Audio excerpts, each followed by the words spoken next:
And here is the Writer's Almanac for Thursday. It's the 2nd of September, 2021. 1945, on this day in Tokyo Bay, aboard the USS Missouri battleship, surrounded by the sunken wrecks of Japanese ships around the harbor, at about 9 a.m., General Douglas MacArthur came aboard, and a few minutes later, a Japanese contingent. There was an invocation delivered by a Navy chaplain. A recording of the Star-Spangled Banner was played. The general read a few remarks. The Japanese delegation signed the documents by which Japan formally surrendered to the United States. The whole thing took about 10 minutes, and General MacArthur walked off the ship without ever having looked at or shaken hands with the Japanese delegation. It was on this day, 1901, Theodore Roosevelt uttered his famous words, "Speak softly and carry a big stick." He was vice president giving a speech at the Minnesota State Fair. He said, "If the American nation will speak softly and yet continue to build and keep at a pitch of the highest training a thoroughly efficient Navy, the Monroe Doctrine will go far." The Monroe Doctrine, which dated back to 1823, President Monroe warning European powers not to interfere in Latin America. The Monroe Doctrine, which took on a life of its own and became a central part of America's foreign policy. The precedent for U.S. intervention in Panama and Colombia, Venezuela, Nicaragua, El Salvador, and Cuba.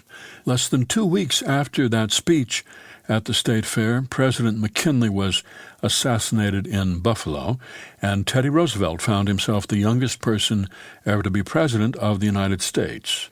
And his big stick diplomacy, as it came to be known, was the centerpiece of American foreign policy under his administration. On another occasion, Roosevelt said, "If a man continually blusters, if he lacks civility, a big stick will not save him from trouble, and neither will speaking softly avail if back of the softness there does not lie strength and power." Here's a poem for today by David Shumate, a poem entitled Custer. He is a hard one to write a poem about, like Napoleon, Hannibal, Genghis Khan, already so large in history. To do it right, I have to sit down with him at a place of his own choosing, probably a steakhouse. We take a table in a corner, but people still recognize him, come up and slap him on the back, say how much they enjoyed studying about him in school, and ask for his autograph.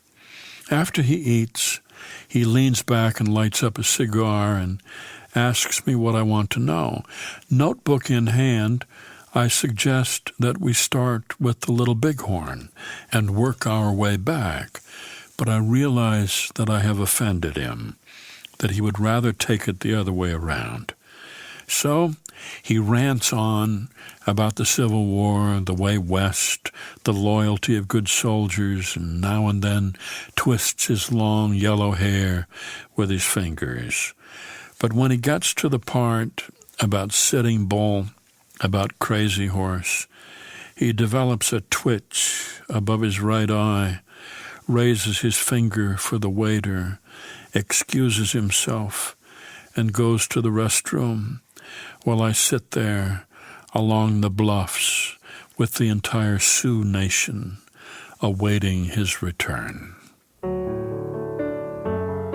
Custer, poem by David Shumate from High Water Mark, published by the University of Pittsburgh Press and used by permission here on the Writer's Almanac.